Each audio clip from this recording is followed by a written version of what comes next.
tapat, matatag at maaasahan balitang tama at totoo lamang dito sa Pilipinas Network. Magandang araw sa ating mga kababayan sa Pilipinas at sa buong mundo. Huwag kalimutang pusuan ang video, sumubaybay at pindutin ang batingaw upang lagi kayong updated sa balita. Simulan na natin. Magandang araw sa ating mga kababayan na patuloy na sumusubaybay sa mga mahahalagang kaganapan sa iba't ibang dako ng daigdig. Sa nakalipas na mga araw, magkasunod na malalaking trahedya ang yumanig sa magkaibang panig ng mundo na nag-iwan ng napakaraming bilang ng mga nasawi at mga nawawala sa labas ng ating bansa. Dalawang magkahiwalay na sakuna ang naganap sa magkaibang kontinente na ngayon ay tinututukan ng husto ng mga pandaigdigang ahensya ng balita dahil sa tindi ng naging epekto nito sa mga lokal na komunidad. Ang mga pangyayaring ito ay nagdulot ng malaking hapis at nag-iwan ng mga seryosong katanungan ukol sa kaligtasan at kahandaan ng mga tao sa oras ng matinding krisis. Sa kontinente ng Asya, partikular na sa rehiyon ng China, isang malubhang pagguho ng lupa ang naganap at nagdulot ng malawakang pinsala sa mga residential na lugar kung saan maraming kabahayan ang tuluyang natabunan. Samantala sa kontinente naman ng Africa, isang nakamamatay na aksidente sa daan ang naganap sa Uganda na kinasangkutan ng isang bus na lulan ang mga mag-aaral. Ang dalawang magkaibang ulat na ito ay mabilis na lumaganap sa buong mundo habang patuloy na nagpupursigi ang mga rescue teams sa kanilang mga operasyon sa Ground Zero.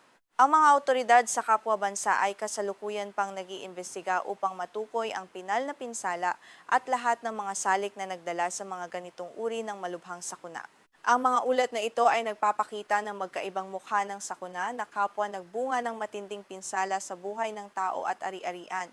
Ang unang insidente sa China ay isang natural na kalamidad na pinalala ng topografiya ng lugar at ng matinding lagay ng panahon, habang ang ikalawang trahedya naman sa Uganda ay isang malubhang aksidente sa kalsada na nag-uugat sa mga isyong mekanikal ng sasakyan. Para sa ating mga mamamayan dito sa Pilipinas, ang mga ganitong balita mula sa ibang bansa ay may malalim na kahalagahan at hindi lamang simpleng impormasyon na dadaan sa ating mga screen. Ang mga ito ay nagbibigay sa atin ng pagkakataon na makita ang mga katulad na banta na maaari nating harapin sa ating sariling mga komunidad. Madalas din tayong makaranas sa Pilipinas ng mga bagyo, pagguho ng lupa, at mga malubhang aksidente sa kalsada, kaya ang mga ulat na ito ay nagbibigay ng mahalagang pagkakataon upang magmuni-muni ukol sa ating sariling kaligtasan. Ang pagsubaybay sa mga ulat kalamidad sa ibang bansa ay nagsisilbing mahalagang paalala ukol sa kahalagahan ng emergency response, road safety regulations at disaster preparedness sa lahat ng antas ng lipunan. Hindi lamang ito tungkol sa pakikiramay sa mga apektadong komunidad sa buong mundo, kundi isang paraan din upang suriin ang ating mga lokal na sistema kung paano mas mapoprotektahan ang buhay ng bawat mamamayan. Sa pamamagitan ng pag-unawa sa mga banyagang trahedya, maaari tayong makakuha ng mga mahalagang aral na magagamit natin upang maiwasan ang mga katulad ng pagkawala ng buhay. Ang mga aral mula sa mga sakunang ito ay nagpapakita kung paano naaapektuhan ang mga ordinaryong mamamayan at mga pamilya kapag nagkaroon ng biglaang krisis sa kanilang kapaligiran. Kaya naman mahalagang tingnan ng malalim ang mga detalye ng bawat pangyayari upang maunawaan ang buong konteksto ng mga trahedyang ito ng walang labis na emosyon. Tumutok tayo sa unang malaking ulat na nagmula sa timog kanlurang bahagi ng China kung saan isang dambuhalang pagguho ng lupa ang naganap kamakailan. Dito natin makikita kung paano ang mabilis na pagbabago ng kalikasan ay maaaring magdulot ng agarang panganib sa isang buong pamayanan sa loob lamang ng ilang sandali. Noong Biyernes, Hulyo 17, taong 2026, sa ganap na alas 9:08 ng umaga ayon sa lokal na oras, isang malubhang landslide ang yumanig sa rehiyon. Ang sakunang ito ay opisyal na kinumpirmang nag-iwan ng hindi bababa sa 8 kumpirmadong patay sa paunang tala ng mga awtoridad. Ang eksaktong lokasyon ng trahedya ay sa Pengshui, Miao and Tujia Autonomous County na bahagi ng malawak na teritoryo ng Chongqing. Ang buong lugar ay kasalukuyang nasa ilalim ng mahigpit na pagbabantay habang ang mga labi ng mga biktima ay pilit na hinahanap ng mga rumesponding tauhan. Ang pangunahing sanhi ng pagguho ng bundok na ito ay ang malubha at tuloy-tuloy na pagbuhos ng ulan sa buong rehiyon na nagpahina sa katatagan ng lupa at mga bato. Ang matinding tubig ulan ay nagpabigat at nagpahina sa kapit ng bundok sa matatarik na bahagi na malapit sa isang seksyon ng Wujiang River. Ang topografiya ng Pengshui County ay binubuo ng mga tinatawag na karst mountains na kilala sa pagkakaroon ng marupok at mabuway na estruktura ng geological formation. Ang ganitong uri ng anyong lupa ay madaling gumuho kapag nababad sa matinding tubig sa loob ng mahabang panahon dahil sa natitipong bigat sa kailaliman nito. Bago pa man ang mismong pagguho ng dambuhalang bahagi ng bundok, nagkaroon ng isang kritikal na mekanismo sa pagpapakalat ng babala bandang 8:00 ng umaga o isang oras bago ang trahedya. Isang community worker ang nakapansin sa mga nahuhulog na maliliit na bato mula sa itaas ng bundok at agad na nag-ulat sa mga lokal na pinuno. Dahil sa maagang emergency warning na ito, nagawa ng mga lokal na opisyal na mabilisang ilikas ang mahigit 60 residente bago tuluyang bumagsak ang bahagi ng bundok sa kanilang mga kabahayan. Ang maagang aksyong ito ay nakabawas ng malaki sa potensyal na mas mataas pang bilang ng mga posibleng nasawi sa buong komunidad. Sa kabila ng maagang paglilikas na nagligtas sa marami, malaki pa rin ang krisis na kinakaharap ng mga otoridad dahil sa dami ng mga natitirang biktima sa Ground Zero. Sa kasalukuyan, mayroon pang 34 na tao ang opisyal na idineklarang nawawala o missing sa ilalim ng mga gumuhong lupa at dambuhalang bato. Patuloy ang isinasagawang search and rescue operations ng mga rescue teams upang mahanap ang mga nawalang residente sa kabila ng mapanganib na lagay ng panahon. Sa kabuang bilang ng mga biktima na nahukay sa Ground Zero, 18 pa lamang ang matagumpay na nakuha mula sa dambuhalang debris na nagtakip sa buong komunidad. Mula sa kabuang bilang na ito na nahukay ng mga rescuers, 8 sa kanila ang opisyal ng pumanaw, habang 10 naman ang nakaligtas subalit nagtamo ng iba't ibang antas ng pinsala sa katawan. Kabilang sa mga nakaligtas na sugatan ang 2 tao na seryosong nasugatan at 2 pa na kasalukuyang nasa kritikal na kondisyon sa loob ng ospital. Upang tugunan ng malubhang krisis na ito, agad na nagdeklara ang Ministry of Emergency Management ng China ng Level 2 National Emergency Response para sa mga geological disaster. Ang deklarasyong ito ay nagbigay daan sa mas mabilis na pagpapadala ng mga karagdagang kagamitan at pondo upang suportahan ang mga lokal na pamahalaan sa kanilang pagtugon. Nagpadala ang pamahalaan ng mahigit 800 bihasang rescuer sa site upang mapabilis ang paghahanap sa mga natitira pang nawawala sa ilalim ng mga guho. Kasama sa mga ipinadalang puwersa ang 206 na tauhan at 49 na sasakyan mula sa Fire and Rescue Forces ng bansa. Nakatanggap din sila ng mahalagang suporta mula sa People's Liberation Army Western Theater Command upang mas mapalawak ang sakop ng kanilang operasyon sa bulubunduking lugar. Ang mga puwersang ito ay nagtutulungan araw at gabi upang masiguro na bawat bahagi ng gumuhong lupa ay masusuri ng maayos. Gumagamit ang mga otoridad ng mga modernong kagamitan tulad ng mga drones para sa aerial survey upang masuri ang kabuang lawak at direksyon ng pagguho ng lupa. Gumagamit din sila ng mga heavy excavators upang maingat na hukayin ang gumuhong lupa na tinatayang may kabuang sukat na 18,000 cubic meters.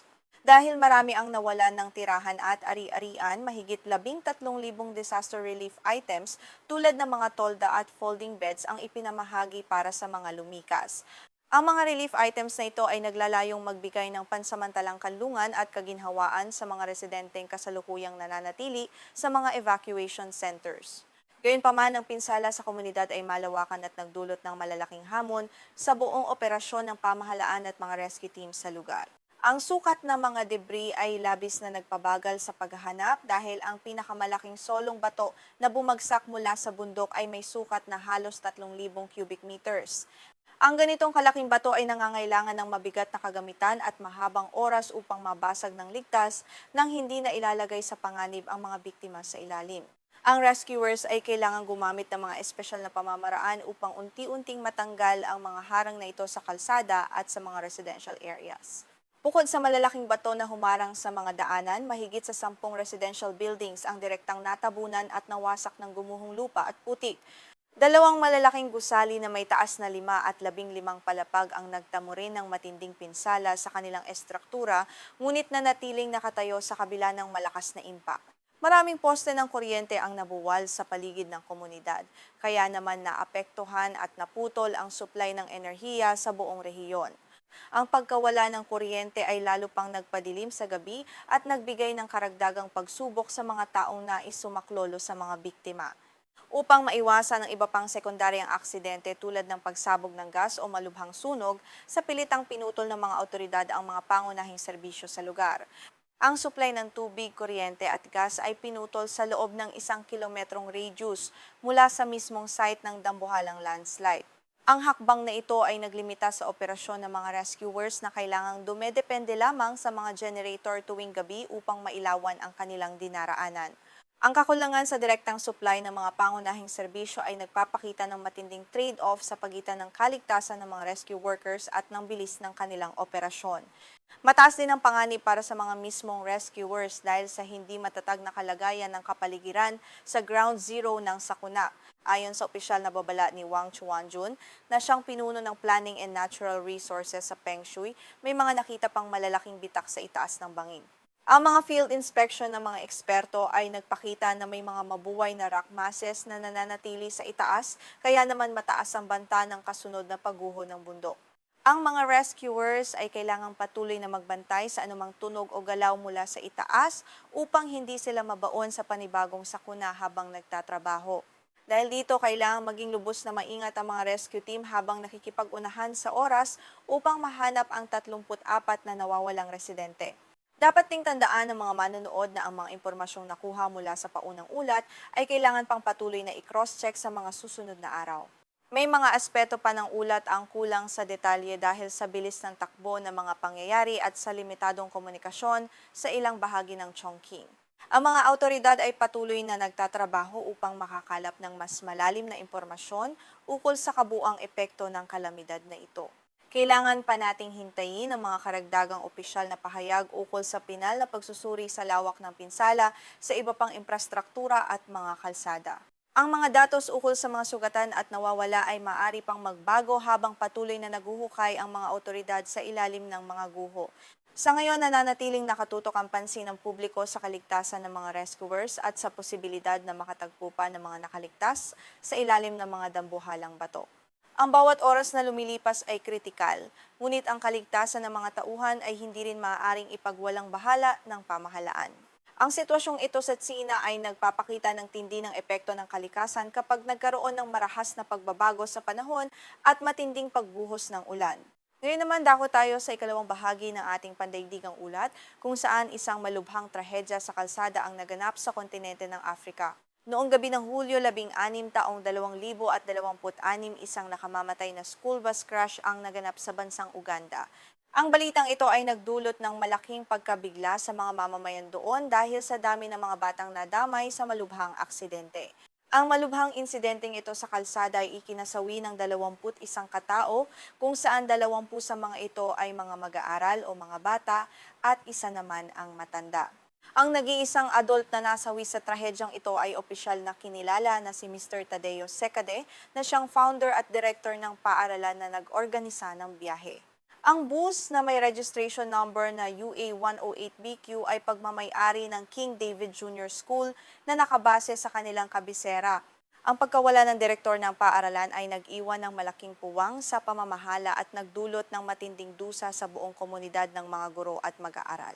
Ang King David Jr. School ay isang primary school na matatagpuan sa Ndeje, Makindye Division sa loob ng Kampala na siyang kabisera ng Uganda. Ang mga mag-aaral ay pabalik na sana sa lungsod ng Kampala mula sa isang educational trip sa sikat na CP Falls nang maganap ang aksidente sa daan. Bandang 8:00 ng gabi, lokal na oras nang mawala ng kontrol ang sasakyan habang binabaybay ang isang mapanganib at madilim na bahagi ng daan sa probinsya. Ang mga mag-aaral ay masaya sanang nagtatalakayan ukol sa kanilang mga nakita sa talon bago naganap ang hindi inaasahang pagbangga. Ang eksaktong lokasyon ng trahedya ay sa Chekwatip Village, Kimawa Parish, Kawowo Sub-County na matatagpuan sa loob ng Kapchorwa District sa Eastern Region ng Uganda. Bukod sa mga mag-aaral at opisyal na namatay sa mismong lugar ng aksidente, umabot sa 62 katao ang nagtamo ng mga sugat at iba't ibang pinsala sa katawan. Ang mga sugatan ay binubuo ng mga natitirang mag-aaral at ilang staff ng paaralan na kasama sa naturang educational tour. Ang malaking bilang ng mga sugatan ay agad na nagdulot ng kakulangan sa mga ambulansya at unang saklolo sa kalapit na lugar. Sila ay mabilis na dinala sa iba't ibang ospital sa rehiyon upang mabigyan ng agarang lunas ng mga nag-aabang na doktor at nurse. Kabilang sa mga pangunahing pinagdalhan ng mga biktima ang Embale Regional Referral Hospital, kung saan mahigit 30 bata ang sumasailalim sa major surgeries dahil sa mga bale at malalalim na sugat. Ang iba pang mga sugatan na may mas magaan na kondisyon ay dinala sa Kapchorwa General Hospital at sa Kaserem Health Center 4V upang masuri ng maayos. Ang mga lokal na pasilidad ng kalusugan ay nagtulungan upang masiguro na ang bawat bata ay makakatanggap ng tamang pangangalaga. Sa kasalukuyang ulat ng mga medikal na otoridad sa rehiyon, 9 na bata ang iniulat na nasa kritikal na kondisyon at kasalukuyang binabantayan sa loob ng intensive care unit. Ayon sa opisyal na pahayag ni CP Region Police spokesperson Fred Marchesang, ang pangunahing sanhi ng aksidente ay mechanical failure ng sasakyan. Partikular na tinukoy ng mga otoridad ang brake failure o ang pagkawala ng preno ng bus habang ito ay bumibiyahe sa pababang daan. Ang issue mechanical na ito ay pinalalapan ng napakadelikadong kondisyon ng kalsada at ng kakulangan sa sapat na ilaw sa gabi. Habang bumababa ang kargadong bus sa matarik at palikolikong bahagi ng Chekwatit Hill, tuluyang nawala ng kakayahang huminto ang sasakyan sa kabila ng pagsisikap ng driver. Dahil sa bilis ng bus sa pababang lusong at sa bigat ng karga nito, nawalan ng kontrol ang driver sa manibela ng sasakyan. Ito ang naging pangunahing dahilan upang sumalpok ang bus sa isang malaking bato sa gilid ng daan bago ito tuluyang tumagilid sa gitna ng kalsada. Ang lakas ng impact ay nagdulot ng agarang pagkasira ng mga bintana at ng iba pang mahalagang bahagi ng bus. Dahil sa lakas ng impact ng sumalpok na sasakyan sa malaking bato, tuluyang nawasak ang bubong ng bus na siyang naging dahilan upang maipit ang mga bata sa loob. Ang pagkasira ng bubong ay nagpahirap sa mga unang rumespondeng mamamayan na ilabas ang mga bata mula sa wasak na sasakyan. Ang trahedyang ito ay nagbukas muli ng mga seryosong diskusyon ukol sa kaligtasan sa kalsada at sa tamang pamamaraan ng transportasyon ng mga mag-aaral sa bansa.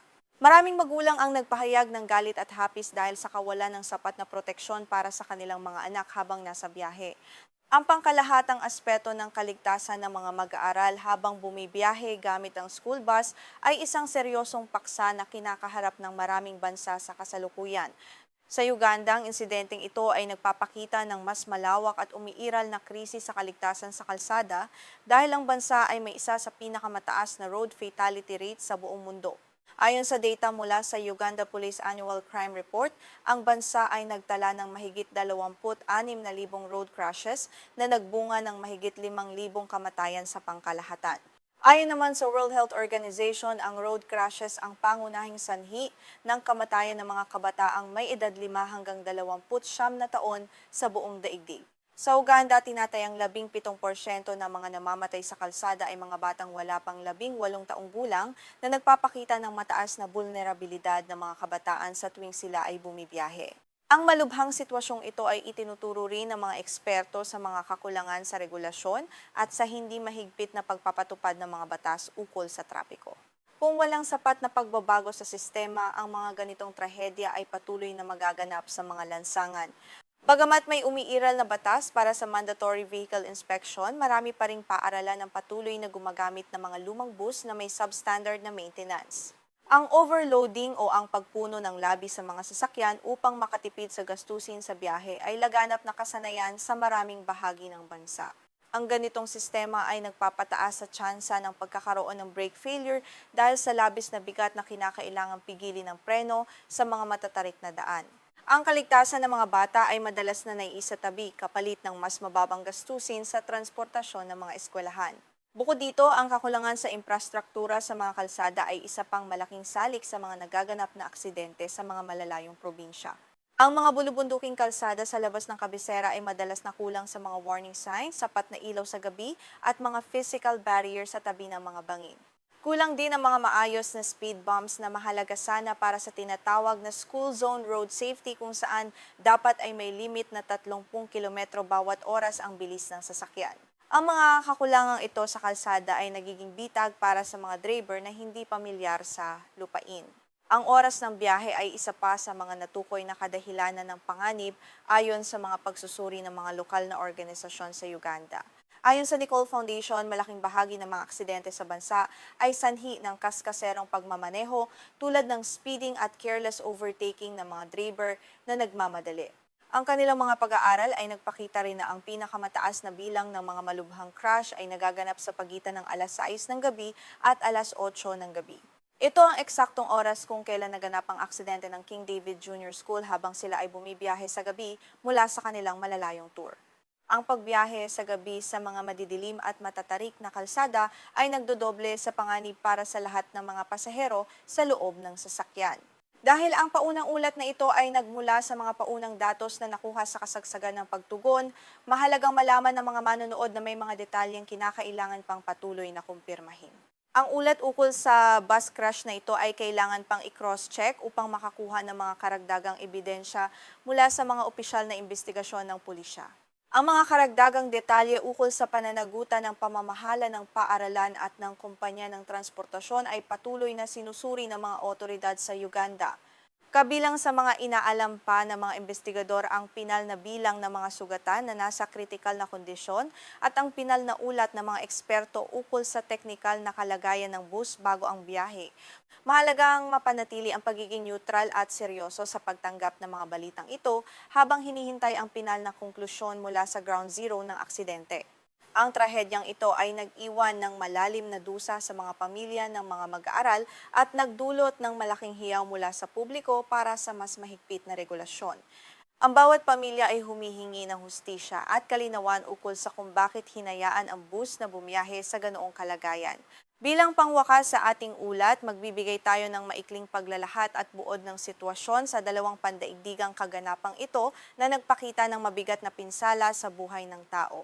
Sa China, ang malubhang pagbuhos ng ulan sa marupok na Karst Mountains ng Pengxi County ay nag-iwan ng 8 kumpirmadong patay at 34 na patuloy na hinahanap sa ilalim ng 18,000 cubic meters na debris.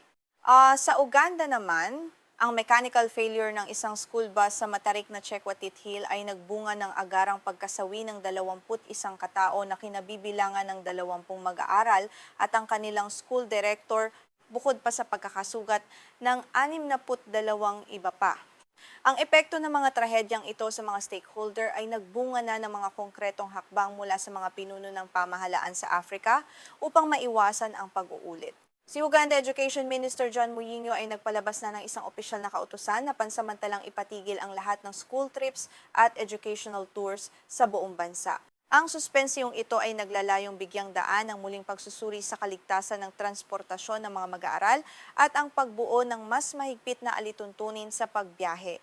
Paalala sa ating mga manonood, ang mga ulat na ito ay nagmumula sa mga dynamic at kasalukuyang nagaganap na search and rescue operations sa magkabilang bansa kaya maaring magkaroon pa ng mga pagbabago.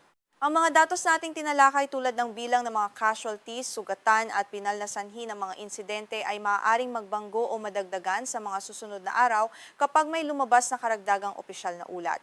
Inirerekomenda na abangan ang mga susunod na update mula sa mga otoridad at mga prestihiyosong ahensya ng balita habang patuloy na kinukumpirma ang mga karagdagang detalye mula sa ground zero ng dalawang bansa. Kung nais ninyong manatiling updated sa mga pinakabagong balita at seryosong ulat panahon sa loob at labas ng bansa, huwag kalimutang i-like ang video na ito at mag-subscribe sa ating channel. Ibahagi rin ang inyong mga seryosong pananaw sa comment section ukol sa kahalagahan ng road safety at disaster preparedness na tinalakay sa ulat na ito upang magkaroon tayo ng malawak na talakayan. Maraming salamat sa inyong pagtangkilik at pagtitiwala sa ating neutral na pagbabalita at mag-ingat po tayong lahat sa ating mga pang-araw-araw na paglalakbay.